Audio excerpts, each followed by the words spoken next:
वंदे मातरम दोस्तों, मिश्रा सर के YouTube channel में आप सभी का हार्दिक स्वागत है। उम्मीद और आशा करते हैं कि आप सभी अच्छे होंगे और आपकी तैयारी जो होगी वह जोर तोड़ से चल रही होगी।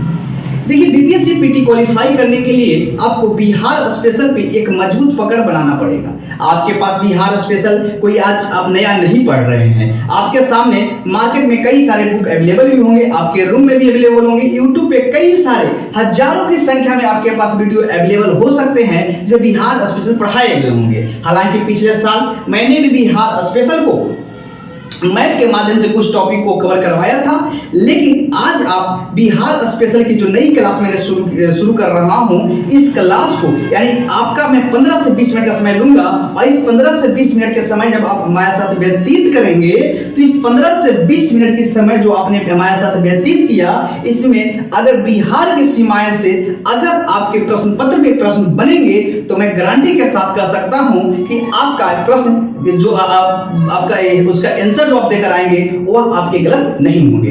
एक बार मैप के माध्यम से पढ़ने के बाद आपके बिहार स्पेशल जो फर्स्ट क्लास है यह इसको आपको करना ही पड़ेगा, क्योंकि जब तक आप बिहार की सीमाएं को नहीं जानने का प्रयास करेंगे तब तो बिहार की छवि को, बिहार के इतिहास को, बिहार की ज्योग्राफी को, बिहार की पॉलिटी को, बिहार की इकोनॉमिक्स को, बिहार की एग्रीकल्चर को आप नहीं पढ़ सकते हैं। तो आज की क्लास में बिहार की सीमाएं, जिन देश से, जिन राज्यों से बिहार के कितने जिले की सीमाएं मिलती है, उसको हम मैप के माध्यम से आपको समझाने का प्रयास करेंगे। तो आइए बिना टाइम बर्बाद किए हुए, अगर अभी तक आप मिश्रा सर के यूट्यूब चैनल को सब्सक्राइब नहीं किए हैं तो जल्दी से जल्दी सब्सक्राइब कर दें और बिहार स्पेशल की फर्स्ट क्लास को आप अपने हमारे साथ 15 मिनट का समय व्यतीत करें। देखिए, बिहार की सीमाएं की बात करेंगे। देखिए, बिहार जो आज का जो बिहार को हम देख रहे हैं वो बिहार की आकृति क्या है, तो आप कहते हैं लूसेंट में पढ़े होंगे, यहाँ तक कि क्राउन में पढ़े होंगे, इम्तियाज अहमद में पढ़े होंगे, यानी बिहार की कोई भी किताब, बिहार स्पेशल की कोई भी किताब में पढ़े होंगे कि बिहार की जो आकृति जो है वो बिहार की आकृति जो है वह आयताकार है। यानी बिहार की जो आकृति है वो क्या है, आयताकार है। तो क्या बिहार की जो आकृति आज जो हम आज देख रहे हैं, आज हम कह रहे हैं कि आकृति जो है आयताकार है, क्या प्राचीन काल से बिहार की आकृति जो थी या मध्यकाल से या आधुनिक काल से इसकी आकृति आयताकार थी? क्या आज जो बिहार की, जो हम आज का बिहार जो देख रहे हैं वो क्या आधुनिक काल में बिहार आज की जैसा था? तो आइए देखिए, सबसे पहले बात करते थे कि बिहार, जब हम बिहार की बात करते हैं तो आपके मन में या इतिहास में आप पढ़े भी होंगे कि बिहार में पहले बिहार भी शामिल था, बंगाल भी शामिल था और उड़ीसा भी शामिल था, और जो नया राज्य झारखंड जो है जो बना वह भी बिहार में क्या था, शामिल था। क्या था, शामिल था। देखिए, तो बिहार की जो है वह 22 मार्च 1912 ईस्वी को बिहार को बंगाल से अलग कर दिया गया। बिहार को या बंगाल से बिहार को अलग कर दिया गया। जब 22 मार्च के दिन को हम देखते हैं तो 22 मार्च के बाद यानी 22 मार्च के पहले तक बिहार, बंगाल, उड़ीसा और आज का झारखंड जो बना हुआ है वह भी शामिल था। लेकिन 22 मार्च 1912 ईस्वी को बंगाल को बिहार से अलग कर दिया गया और 22 मार्च के बाद से क्या बच गया, बिहार, उड़ीसा और झारखंड बच गया। अब देखिए, एक समय आता है 1 अप्रैल 1936। 1 अप्रैल 1936 ईस्वी को बिहार के साथ उड़ीसा भी शामिल था और झारखंड भी शामिल था। लेकिन क्या हुआ कि उड़ीसा को 1 अप्रैल 1936 ईस्वी को क्या कर दिया गया, उड़ीसा को बिहार से अलग कर दिया गया और इसके बाद हमारा बच गया बिहार और झारखंड। हालांकि ध्यान देने वाली बात यह यहाँ पे है कि 1947 से 48 ईस्वी में बिहार और उड़ीसा के बीच क्या सीमाएं को लेकर जो विवाद था, उस सीमाएं को क्या कर दिया गया, सीमा रेखा खींच दी गई कि आपका बिहार की सीमा है या उड़ीसा की सीमा है, ठीक है। लेकिन उसी समय जब 1956 ईस्वी में जब राज्य पुनर्गठन आयोग का गठन हुआ था और राज्य पुनर्गठन आयोग के माध्यम से जब राज्यों का गठन हुआ था तो उस समय बिहार के कुछ हिस्से जैसे कि पुरुलिया और पूर्णिया के कुछ हिस्सों को बंगाल को सौंप दिया गया था। तो बिहार और उड़ीसा के बीच सीमांकन जो हुआ था वह 1947 से 48 ईस्वी में। अगर आपके प्रश्न पत्र में यह प्रश्न बन जाए कि पुरुलिया के कुछ हिस्सों को बंगाल को कब सौंपा गया था, तो आंसर करिएगा 1956। एक समय आता है 15 नवंबर 2000, यानी 15 नवंबर को बिहार 2000 को बिहार से झारखंड को भी अलग कर दिया जाता है, और 20 नवंबर 2000 से हम जो कहते हैं कि बिहार की आकृति जो है वह आयताकार है। यानी बिहार को लेकर जितने भी अगर यहां से प्रश्न बनेंगे तो ये आप आराम से उसको सॉल्व कर लेंगे। एक बार थोड़ा सा रिकैप कर देते हैं, क्योंकि हमारे क्लास का मकसद ही होता है कि आपको क्लास में ही तैयार करना। 15 मिनट का आप समय जब हमारे साथ व्यतीत करेंगे तो बिहार के सीमाएं को क्या करेंगे, आपको सब दिन के लिए, जब तक आपकी मतलब मेमोरी पावर रहेगा, जब तक आप ठीक ठाक रहेंगे तब तक इस बिहार की सीमाओं को आप नहीं भूल पाएंगे। तो पहले बिहार, बंगाल, उड़ीसा, झारखंड सब एक में था। 22 मार्च 1912 ईस्वी को बिहार से बंगाल को अलग कर दिया गया। इसके बाद 1 अप्रैल 1936 ईस्वी को बिहार से उड़ीसा को अलग कर दिया गया, और इसके बाद 15 नवंबर 2000 ईस्वी को बिहार से झारखंड को अलग कर दिया गया, और 20 नवंबर 2000 से हम जो बिहार की आकृति को बोलते हैं आयताकार। यानी बिहार की आकृति को लेकर यह आप जानने का प्रयास किए कि क्या कि बिहार की आकृति आयताकार कब से है, तो ये आपके सामने डिस्कस किए। अब हम बात करेंगे बिहार की सीमांकन को। आराम से चलेंगे, थोड़ा सा फास्ट है, इसको थोड़ा सा मैं स्लो मोड में लेकर आऊंगा, ठीक ना। अब हम बात करेंगे बिहार की सीमाएं की। देखिए, जैसा कि आप सभी को पता है कि बिहार की सीमाएं जो है वह उत्तर में नेपाल, उत्तर में नेपाल, दक्षिण में झारखंड, पूर्व में पश्चिम बंगाल, ममता दीदी वाली सरकार, और पश्चिम में जोगी बाबा, उत्तर प्रदेश। यानी बिहार की सीमाएं जो है वह उत्तर में नेपाल के साथ, दक्षिण में झारखंड के साथ, पूर्व में आपका पश्चिम बंगाल के साथ, और पश्चिम में उत्तर प्रदेश के साथ बिहार सीमाएं बनाती है। अब बिहार के जिले वाइज अध्ययन करेंगे कि बिहार की किस जिले की सीमाएं नेपाल के साथ, किस किस जिले की सीमाएं पश्चिम बंगाल के साथ, और किस किस जिले की सीमाएं जो है वह झारखंड के साथ, और किस जिले की सीमाएं उत्तर प्रदेश के साथ मिलती है। सबसे पहले नेपाल की बात करेंगे तो बिहार के 7 जिले की सीमाएं जो है वह नेपाल के साथ मिलती है। यानी बिहार की अगर बात करते हैं तो बिहार के 7 जिले की सीमाएं नेपाल के साथ मिलती है, और बंगाल के साथ बात करेंगे तो 3 जिले की सीमाएं जो है वह आपका पश्चिम बंगाल के साथ मिलती है, और अगर झारखंड से बात कर लेंगे तो बिहार के 8 जिले की सीमाएं जो है वह झारखंड के साथ मिलती है। अगर उत्तर प्रदेश की बात करेंगे तो बिहार के 8 जिले की सीमाएं जो है वह उत्तर प्रदेश के साथ मिलती है। क्या आपने क्या किया कि बिहार के उत्तर में नेपाल, दक्षिण में झारखंड, पूर्व में पश्चिम बंगाल, और पश्चिम में उत्तर प्रदेश।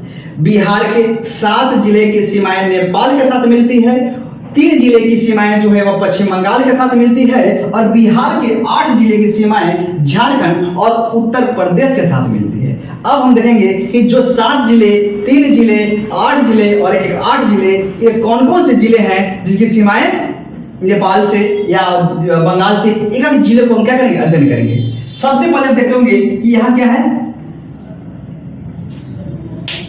पश्चिमी चंपारण। कौन सा है, पश्चिमी चंपारण, शॉर्ट में लिख रहे हैं। पश्चिमी चंपारण जो बिहार की सबसे उत्तरी जिला है, ध्यान रखिएगा, बिहार का सबसे उत्तरी जिला जो है वह पश्चिमी चंपारण है। पश्चिमी चंपारण, थोड़ा सा मैप को लेकर आप कंफ्यूज होगा, आप ये मत कहिएगा कि सर थोड़ा सा मैप हुआ इधर है उधर है, तो इसको लेकर थोड़ा सा कठिनाई होगा। आप एटलस खोल के बिहार को मैप को देखें और वहां से आप यहाँ पे नोट डाउन करिएगा। पश्चिमी चंपारण, ये क्या है, पूर्वी चंपारण,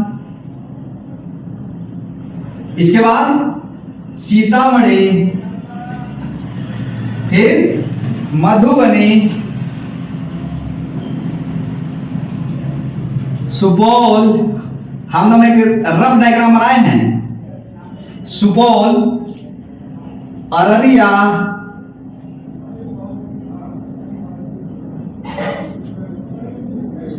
और किशनगंज।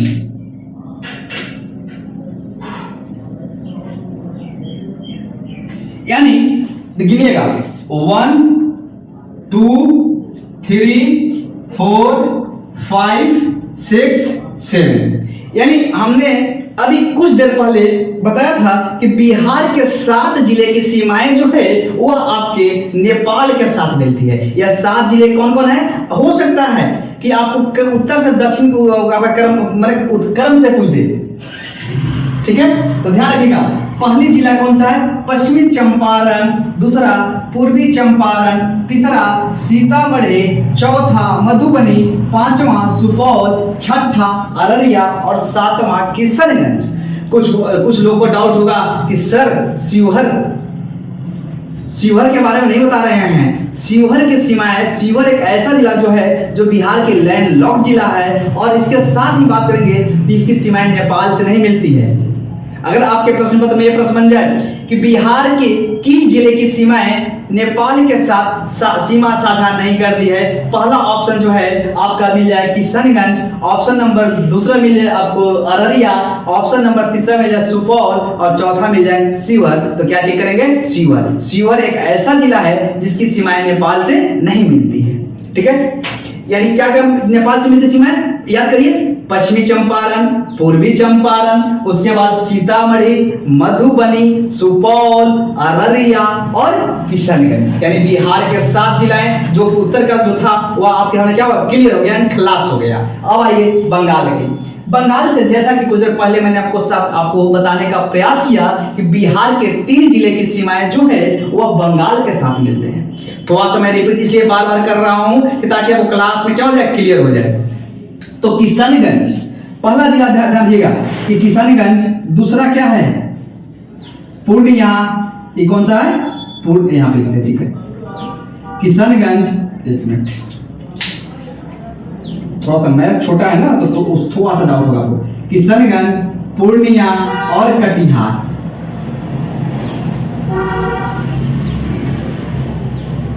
अभी नहीं, पहले क्या होता है कि पश्चिम बंगाल के साथ बिहार के 3 जिले की सीमा मिलती है। कौन कौन? किशनगंज, पूर्णिया और कटिहार। अभी तक बिहार के जो 10 सीमावर्ती जिला है, लेकिन मैंने क्या किया?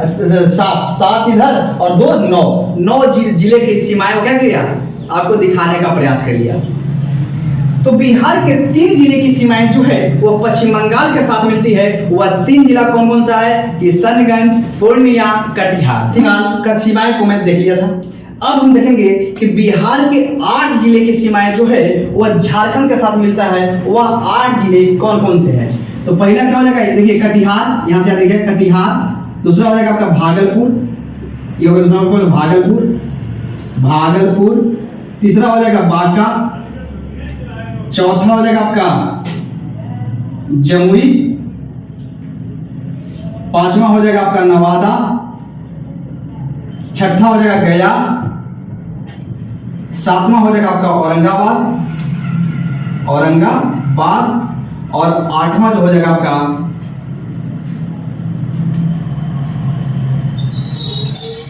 रोहतास। यानी कटिहार से लेकर रोहतास तक जितने जिले जो हैं वह आपको कहां तक?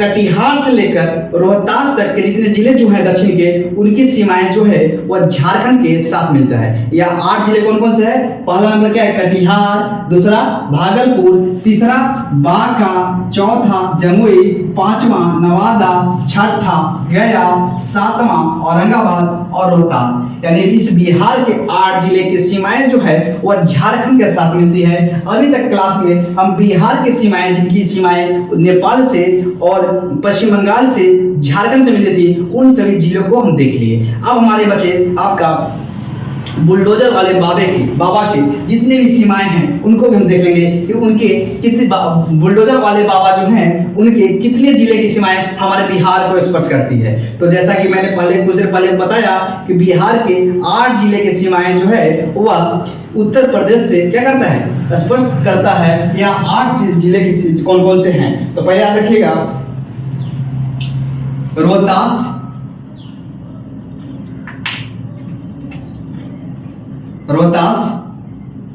कैमूर।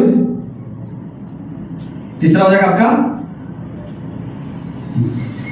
बक्सर,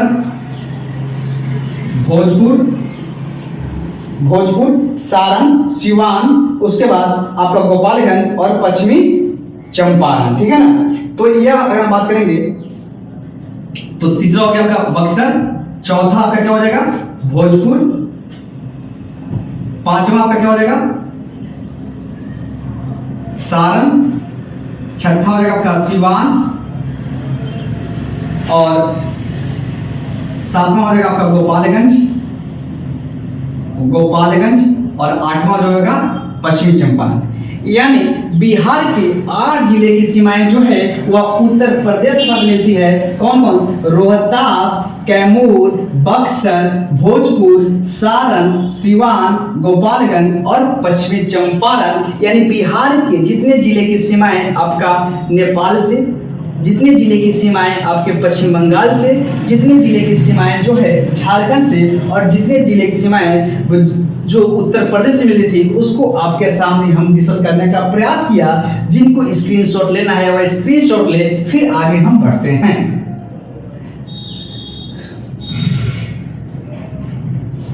चलिए देखिए, हाँ, उत्तर प्रदेश ये पुलिस का एग्जाम जो हुआ है उसके कट ऑफ का जो वीडियो अभी तक नहीं आया है वह शाम को 5 बजे तक वह मिश्रा सर के YouTube चैनल पे अपलोड कर दिया जाएगा। घबराना नहीं है, आराम से हम उसको आपको अपलोड करवा देंगे, ठीक है ना। तो जैसा कि देखिए बिहार की सीमाएं की बात के लिए थोड़ा सा एक बार रिकैप करने से पहले थोड़ा सा और फैक्ट डिस्कस करते हैं। अगर आपके प्रश्न पत्र में बिहार की सबसे उत्तरी जिला पूछ लिया जाएगा तो कौन सा हो जाएगा? पश्चिमी चंपारण, यानी बिहार का सबसे उत्तरी जिला है, ठीक है। बिहार का अगर सबसे दक्षिणी जिला की बात करेंगे तो क्या है? गया हो जाएगा। और बिहार का सबसे पूर्वी जिला क्या रहेगा? तो किशनगंज। और बिहार का सबसे पश्चिमी जिला की अगर बात करेंगे तो आपको पता होगा, नहीं पता है? हाँ बताएंगे भी नहीं। चलिए आप मैप में देख बताइए, ठीक ना। मैप के माध्यम से बताने का प्रयास करिएगा। तो बिहार की हम बात करिए कि बिहार के आपके पश्चिमी चंपारण, पूर्वी चंपारण, सीतामढ़ी, मधुबनी, सुपौल, अररिया, किशनगंज की सीमाएं जो है नेपाल के साथ मिलती है। और उसके बाद किशनगंज, पूर्णिया, कटिहार की सीमाएं बंगाल के साथ। और उसके बाद कटिहार, भागलपुर, बांका, जमुई, नवादा, गया, औरंगाबाद, रोहतास की सीमाएं झारखंड के साथ। और रोहतास, कैमूर, बक्सर, भोजपुर, सारण, सिवान, गोपालगंज और पश्चिमी चंपारण की सीमाएं जो है वह आपके उत्तर प्रदेश के साथ मिलता है। यहां तक तो आपको क्लियर होगा। लेकिन ध्यान रखिएगा कि पश्चिमी चंपारण एक ऐसी जिला है जिसकी सीमाएं नेपाल से भी मिल रहा है और बाबा बुलडोजर से भी मिल रहा है, ठीक है। यानी अगर बात करेंगे तो पश्चिमी चंपारण की एक ऐसी जिला है जिसकी सीमाएं नेपाल से यानी किसी अंतरराष्ट्रीय देश से मिल रहा है और उत्तर प्रदेश से भी मिल रहा है, ठीक है ना। उसके बाद किशनगंज जो कि बिहार का सबसे पूर्वी जिला है और सर्वाधिक वर्षा जो है वह किशनगंज में ही होता है। और बिहार का जो किशनगंज एक ऐसी जिला है जो जहां पे जिसकी सीमाएं इधर नेपाल से भी मिल रहा है, लेकिन यहाँ पे क्या है? बुलडोजर बाबा से नहीं, ममता दीदी से मिल रहा है। यानी किशनगंज एक ऐसी जिला है जिसकी सीमाएं नेपाल के साथ साथ पश्चिम बंगाल से मिलता है। इसी प्रकार से कटिहार की बात करेंगे तो कटिहार बिहार की एक ऐसी जिला है जिसकी सीमाएं पश्चिम बंगाल के साथ साथ झारखंड से भी मिलता है, ठीक है ना। इसी प्रकार से हम बात करेंगे रोहतास की, तो रोहतास की सीमाएं जो है वह बिहार उत्तर प्रदेश के साथ साथ आपका झारखंड से भी मिलता है। तो बिहार की एक समग्र जिले वाइज जितने भी सीमावर्ती जिले थे, चाहे नेपाल से, उत्तर प्रदेश से, पश्चिम बंगाल से या झारखंड से मिले थे, उनको आपको हम मैप के माध्यम से लोकेट करने का प्रयास किया। उम्मीद और आशा करते हैं कि आप सभी 1 से 2 बार इस वीडियो को देखिएगा और 2 बार देखने के बाद मैं गारंटी के साथ कह सकता हूं कि आपके प्रश्न पत्र में अगर इस जिले वाइज इस सीमावर्ती प्रश्न अगर बनेंगे तो उसको आसानी से हैंडल कर लेंगे। फिर मिलते हैं कल की क्लास में जिसमें बिहार के जिले वाइज अध्ययन करने का प्रयास करेंगे। तब तक के लिए आप सभी को बहुत बहुत धन्यवाद जो कि आपने कीमती समय अपने 15 मिनट हमारे साथ व्यतीत किया। और इस 15 मिनट को आप 2 बार इस वीडियो को देखिएगा और उसके बाद आप देखिएगा कि क्या आपने 15 मिनट का समय जो हमारे साथ आपने जो व्यतीत किया इसका लाभ आपको मिला या नहीं मिला। अगर नहीं मिला तो कमेंट के माध्यम से बताने का प्रयास करिएगा और अगर आपको कुछ समझ में आया होगा वो भी आप कमेंट के माध्यम से साझा करिएगा। तब तक के लिए मिलते हैं कल बिहार के जिले वाइज अध्ययन में। तब तक के लिए आप सभी को बहुत बहुत धन्यवाद। Thank you, God bless you, आपका दिन शुभ हो।